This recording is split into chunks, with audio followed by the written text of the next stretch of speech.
नमस्कार दोस्तों, आप सभी का स्वागत है आपके अपने YouTube चैनल पर।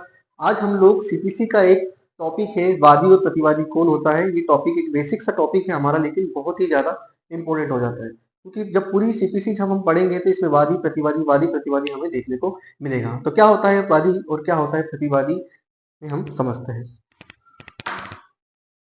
देखिए, वादी जिसे हम प्लेंटिफ अंग्रेजी में कहते हैं और दूसरा होता है प्रतिवादी जिसे हम डिफेंडेंट कहते हैं।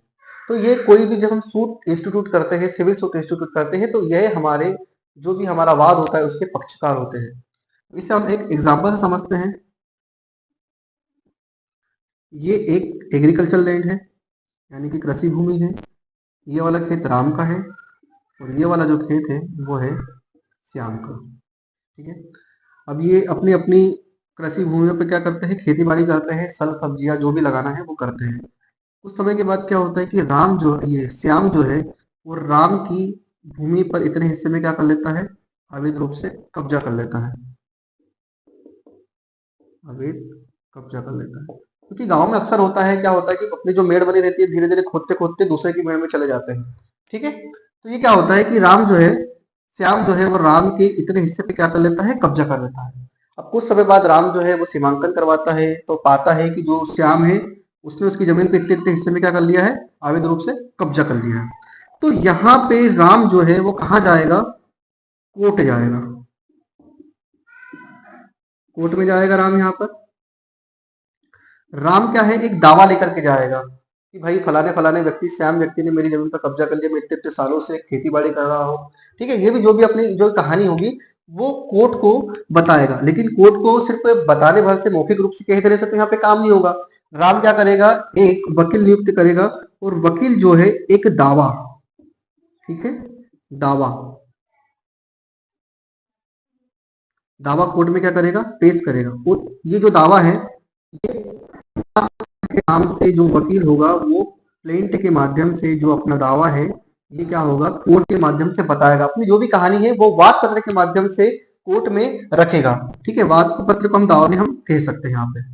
ठीक है। तो वाद पत्र जो हमारा है वो आदेश साथ में आपको देखने को मिलेगा। ठीक है। अब यहाँ पर जो राम है वो कोर्ट में केस लेके गया तो राम हमारा वादी हो जाएगा। और राम ने श्याम के विरुद्ध केस लगाया है तो श्याम हमारा क्या हो जाएगा, श्याम हमारा यहाँ पे क्या हो जाएगा, प्रतिवादी हो जाएगा। ठीक है। समझ गए बात यहाँ पर कि जिसने कोर्ट में केस लगाया है वो हमारा वादी हो जाएगा और जिसके विरुद्ध केस लगा है वो हमारा क्या हो जाएगा, प्रतिवादी हो जाएगा। ठीक है। तो जब भी यहाँ पे दावा लेके आएगा राम जो, तो क्या लिखेगा, वादी को दावा राम लेके आया है। ठीक है। किसके विरुद्ध लेके आया है, तो ये हमारा श्याम जो है क्या हो जाएगा, प्रतिवादी यहाँ पर बन जाएगा। ठीक है।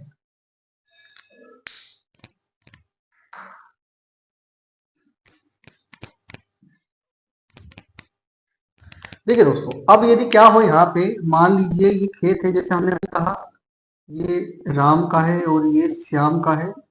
लेकिन क्या हो, यदि यहाँ पे राम अकेले की जमीन नहीं हो, ठीक है, राम के साथ साथ बहुत सारे व्यक्तियों की जमीन, मतलब बहुत सारे, मतलब उसी के कुटुंब वाले की जमीन है। जैसे राम है, राम के साथ सोहन है, मोहन है, मतलब सम्मिलित की जमीन है, ये सह स्वामित्व की जमीन है, अकेले की नहीं है। इसमें ये और भी लोगों का नाम है, इसमें राधा है। ठीक है। तो ये जितने भी है, अब यहाँ पे श्याम ने जो जमीन पे कब्जा करके रखा है, अवैध रूप से कब्जा कर रहा है, केवल श्याम की जमीन पे नहीं कब्जा करके है, क्योंकि शामिल की जमीन है, सम्मिलित लोग यहाँ पे है। तो ये जितने भी राम है, सोहन है, मोहन है, राधा, ये सारे आपके क्या बन जाएंगे, वादी बन जाएंगे आपके यहाँ पे। ठीक है। राम अकेला नहीं वादी बनेगा, कौन कौन बन जाएगा आपका, सोहन भी बनेगा, मोहन भी बनेगा और आपके क्या हो जाएगा, यहाँ पर वादी बन जाएगा। ठीक है। अब यदि क्या हो, यदि श्याम के साथ भी और भी जैसे मान लो सम्मिलित रूप से जमीन है, तो भी क्या आपके बन जाएंगे, प्रतिवादी बन जाएंगे। तो इसलिए जो भी कोर्ट में केस लगाता है वो आपका वादी हो जाएगा और जिसके विरुद्ध कोर्ट में केस लगाया जाता है वो आपका क्या हो जाएगा, प्रतिवादी हो जाएगा।